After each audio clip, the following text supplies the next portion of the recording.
बिस्मिल्लाहिर्रहमानिर्रहीम।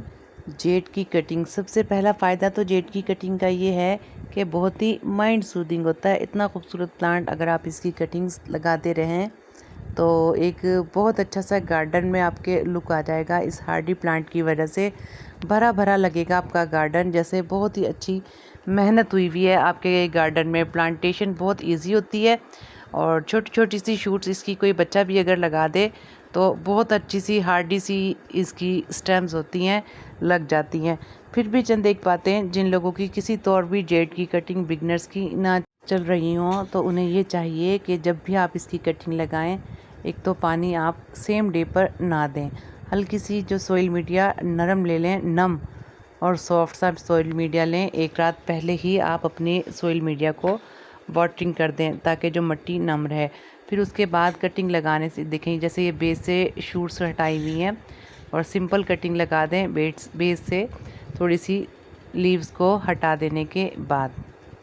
और फिर 3 से 4 दिन तक इसे शेडी एरिया में रखें और पानी बिल्कुल भी ना दें, क्योंकि ऑलरेडी जो है एक रात पहले मैंने आपको बताया कि पानी दे दें अपने जिस प्लांटर में भी आपने इसकी प्लांटेशन करनी है। ये देखें, ये बिल्कुल ऐसे ही चंद कटिंग्स लगाई थी एक पॉट में और अब इनकी पिंचिंग का टाइम आया हुआ है।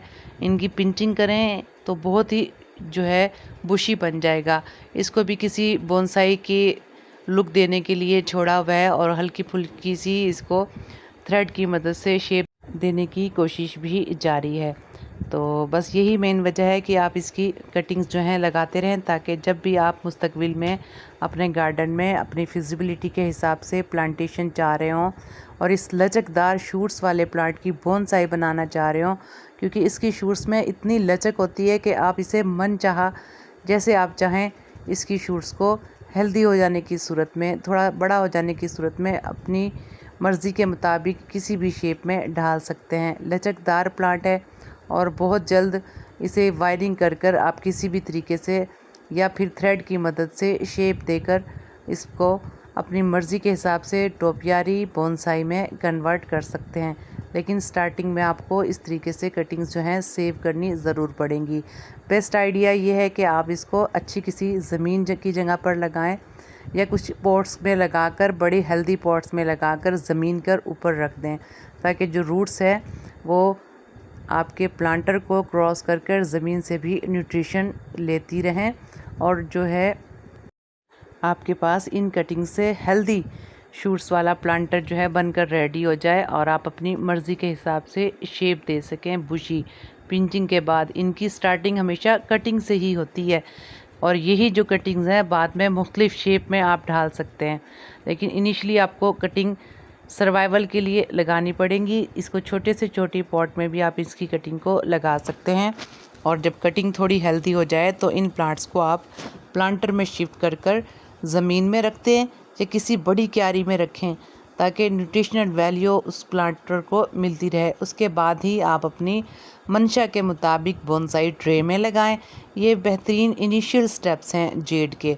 और जेड की जब भी आप सोइल मीडिया बनाएं, सबसे पहला स्टेप जैसा मैंने आपको बताया कि फ़र्स्ट जो 3 to 4 डेज़ या 5 डेज़, यहाँ तक के 7 डेज़ भी मौसम के हिसाब से आप अपने प्लांटर को कटिंग को पानी बिल्कुल ना दें।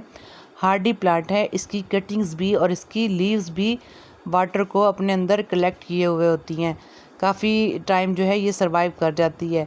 और जब आप पानी और शेडी एरिया में रख दें इनिशियली कटिंग लगाने के बाद, जैसे अब ये पॉट अब रेडी हो रहा है, आप इसको धूप में बिल्कुल भी नहीं रखेंगे, बिल्कुल शेडी एरिया में, ओपन एरिया में रखेंगे, ब्राइट लाइट में रखेंगे और मुकम्मल तौर पे धूप से कोशिश करेंगे इसको अवॉइड करेंगे। और ऑलरेडी नम मिट्टी के अंदर 3 से 4 दिन नहीं, कम से कम 7 दिन में ये अपने आप को स्टेबल कर लेंगी। स्टार्टिंग में जो लीव्स हैं वो थोड़ी हेल्दी लगना शुरू होंगी, थोड़ी वाटरी लुक आएगा, फ्रेश लुक आएगा लीव्स में और थर्स्टी सी महसूस नहीं होंगी। उसके बाद ही रूटिंग का प्रोसेस शुरू हो जाएगा और जब आप टिप से देखें कि छोटी सी जो है 2 नई लीव्स आ रही हैं, तो आप समझ जाएं कि आपकी इन कटिंग्स ने अपनी जड़ें अच्छी सी बना ली हैं अपने पॉट के अंदर। तो बस यही जो है स्टार्टिंग होती है इनकी रूटिंग की, पहचान की।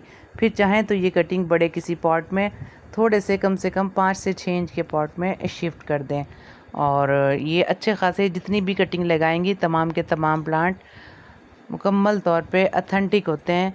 100% ग्रोथ रेट रहता है अगर यही टिप्स आप फॉलो करते रहें अपने जेड की प्लांटेशन के लिए। और छोटे छोटे से कंटेनर में भी आप स्टार्टिंग में प्लांटेशन स्टार्ट कर सकते हैं जेड की, किसी भी प्लास्टिक पॉट में, डिस्पोजेबल कंटेनर में। तो इसके लिए किसी भी ख़ास सोइल मीडिया की ज़रूरत नहीं है जब आपका हाथ बैठ जाए।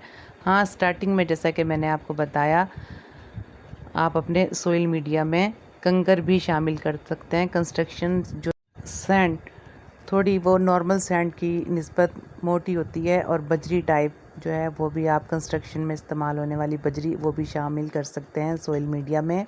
या फिर आप परलाइट भी अपने सोइल मीडिया में जो मिट्टी को बहुत अच्छा सा वेल ड्रेन बनाएगा। या इन सब चीज़ों में से कुछ भी अवेलेबल ना हो, सिर्फ सैंड और कोकोपीट में भी 100% जो है रेट रहेगा बेहतरीन कोकोपीट और सैंड के साथ। उसमें भी फिर आपको वेल ड्रेनेज सिस्टम तो बेहतर हो जाएगा, पानी आपको फिर भी कम ही देना पड़ेगा, क्योंकि कोकोपीट हमेशा अपने अंदर पानी जज़ब रखती है और नमी को बरकरार रखती है।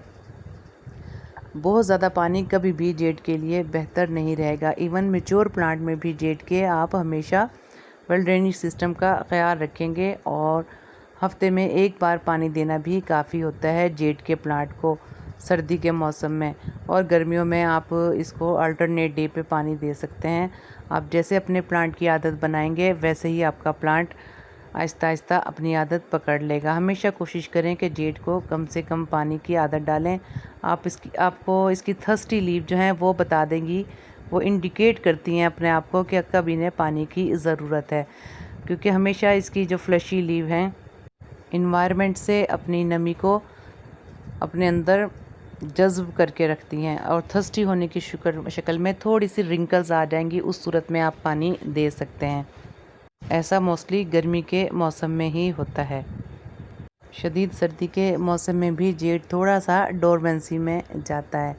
बहरहाल जैसे ही बाहर का मौसम शुरू होता है 15 फरवरी से ये अपने आप को बेहतर करना शुरू कर देता है।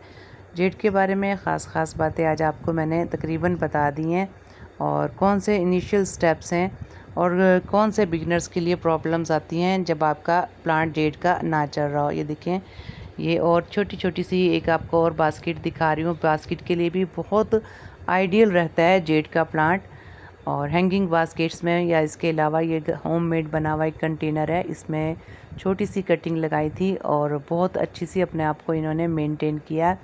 और ये वो प्लांट है जो हमेशा ही खूबसूरत और आपको फॉरएवर ग्रीन ही नज़र आएगा। हार्डी तरीन प्लांट है, कम ही होता है कि इसकी पत्तियाँ आपको पीली या पौधा मुरझाया हुआ महसूस हो।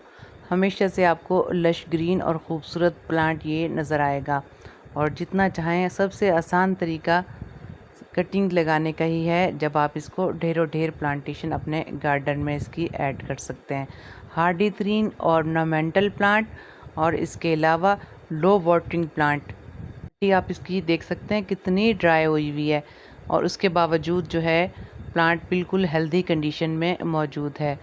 और जा बजा इसकी प्लांटेशन मैंने अपने गार्डन में की हुई है, और मिनिएचर में लगाने के लिए बहुत ही खूबसूरत साबित होता है जेड का ये प्लांट।